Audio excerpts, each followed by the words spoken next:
3 মাসের অন্তঃসত্ত্বা। আমাকে বেধড়ক মার মেরেছে আমার স্বামী অনির। ভ্রুর বাম দিক কেটে টুপটুপ করে রক্ত ঝরছে। কাটা অংশে ওড়না দিয়ে চাপ দিচ্ছি। বাম হাত দিয়ে কপাল ধরে ডান হাত দিয়ে ভাত বেড়ে দিচ্ছিলাম। বাচ্চাটা পেটে আসার পর থেকে কিছুই খেতে পারি না। আজ সকাল থেকে একটা দানা পানি মুখে তুলতে পারিনি। মুখে পানি দিলেই গড়গড়িয়ে বমি হচ্ছে আমার। এদিকে দুপুরে রান্না করার সময় মাথা ঘুরে পড়ে যেতে নিলেও কিছুক্ষণ বিশ্রাম করে সব রান্না নিজেই করেছি। টেবিলে এনে রেখে বিছানায় গায়ে এলিয়ে দিতে ডাক পড়ে শাশুড়ি। তাকে ভাত বেড়ে দিতে বলছে। আমি বললাম, আম্মা শরীর ভালো লাগতেছে না, টেবিলেই সব রাখা, পানীয় দিয়ে আসছি, আপনি একটু ভাত বাইরে খান আজ। অনুনয়ের গলায় বলেছিলাম তাকে, কিন্তু রাগে ক্ষোভে আমার শাশুড়ি ভাত বেড়ে না খেয়ে সিঁড়ির ওখানে বসে আছে। আমি জানিও না যে আমার শাশুড়ি খায়নি। শরীর এতটা দুর্বল যে ঘুমিয়ে গিয়েছিলাম সাথে সাথে। রাত 10টার সময় আমার স্বামী অনির অফিস থেকে ফিরে দেখতে পেল তার মা বাহিরে সিঁড়ির এক পাশে বসে কাঁদছেন।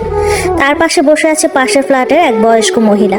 দ্রুত পায়ে মায়ের কাছে এগিয়ে আসতেই সবটা শুনল অনির। তার মা ভাত চেয়েছে বলে আমি নাকি অপমান করেছি, আরো অনেক কথা বলেছে। পাশের মহিলাটাও সায় দিল, সেও নাকি শুনেছে আমাকে চিল্লাচিল্লি করতে।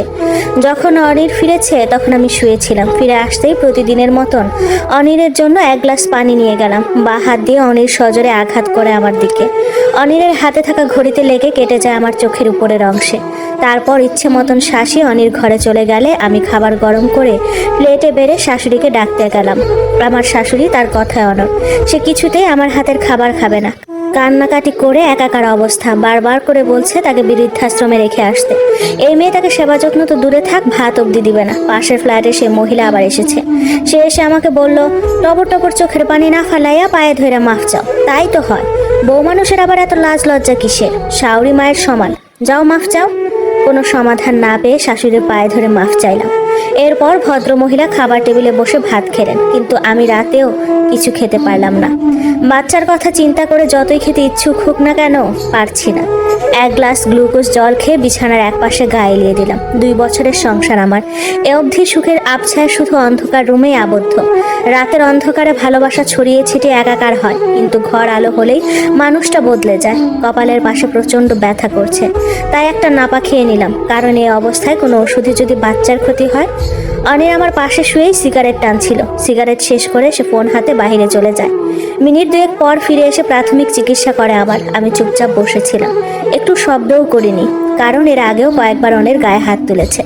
প্রথম যেদিন হাত তুলে সেদিন ছিল আমাদের বিয়ের 37তম দিন। বাবার বাড়ি থেকে ফিরে এসে সবুজ রঙের শাড়ি পরেছিলাম। বিয়ের রাতে অনেক উপহারের সাথে এই শাড়ি উপহার পেয়েছিলাম, কিন্তু সেই শাড়ি অনির বোন আফসানার বেশ পছন্দ হয়।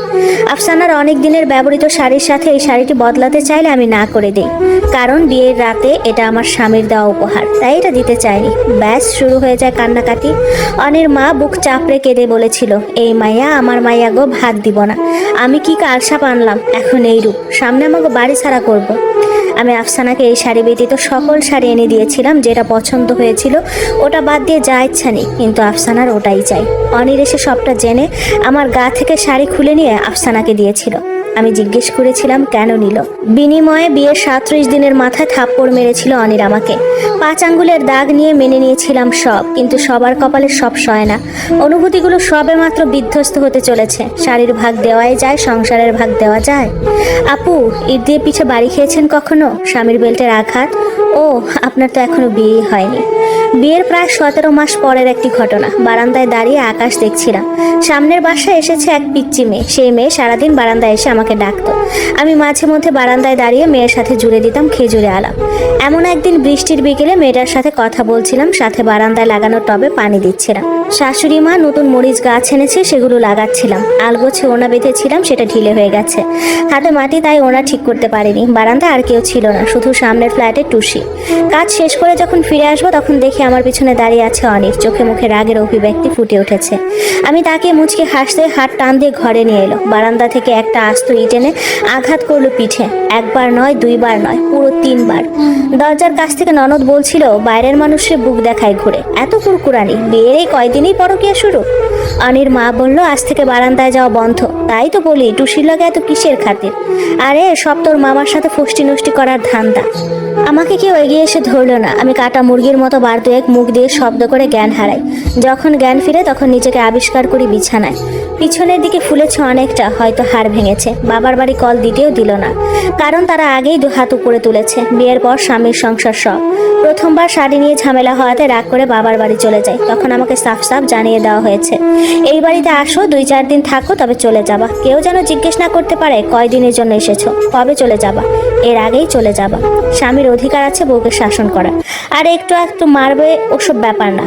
সকাল সকাল ঘুম থেকে উঠতেই শাশুড়ি আদেশ দিলেন যেন তার মেয়ের রুম জলদি গোছানো হয়ে যায়, কারণ তার 7 মাস পোয়াতি মেয়ে আসবে আজ। তার সেবা যত্নে যেন কোনো ত্রুটি না থাকে। নাস্তা বানিয়ে নিজ হাতে সব গুছিয়ে রাখলাম। দুপুরে রান্না করে আজ আগ বাড়িয়েই নিজে ভাত খেতে বসেছি। হোক 2-1 দিন অনিয়ম, শুকনো মরিচ পোড়া দিয়ে ভাত মেখে তেঁতুল দিয়ে খাচ্ছি। ঠিক তখন অনির বোন এবং বোন জামাই এলো। তাদের আপ্যায়ন করতে করতে হয়তো সবাই ভুলে গেছে আমিও যে পোয়াতি। দুপুরের খাওয়ার পর আমাকে আমার ননদের স্বামী বিশ্রাম নিতে বললেন, কারণ আমিও গর্ভবতী। প্রতি উত্তরে আমার শাশুড়ি বললেন, এখনকার সব পোলাপান পেট কেটে বের করতে হয় কেন জানো? এই যে এই সময় সারাদিন শুয়ে বসে কাটায় বলে, যদি একটু খেটে খুটে খায় তাহলে ব্যায়াম হয় আর বাচ্চাও সুস্থ থাকে। তখন আফসানার স্বামী বলল, মা আপনার মেয়েও তো একই সময় পার করতেছে। আপনি তো তাকে আজ হাতে তুলে খাইয়ে দিলেন। এই যে বিদ্যুৎ নেই, বাতাস করতেছেন, আর ভাবিকে বলছেন এই গরমে রান্নাঘরে কাজ করতে। বিষয়টা আপনিই বলুন। মেয়ে আমার কয় মাস পর আজ আসছে, এই সময় একটু সেবা যত্ন না করলে চলবে? তোমার বাড়িতে কি বসে খায়? নিশ্চয়ই না, নিজের কাজ নিজেই করে। এখানে তো একটু আরাম করবেই। মুচকি হেসে দুপাশে মাথা দোলায় আফসানার স্বামী শিশির। এরপর বলল, আপনার মেয়েকে তার পার্সোনাল ডক্টর বেড রেস্ট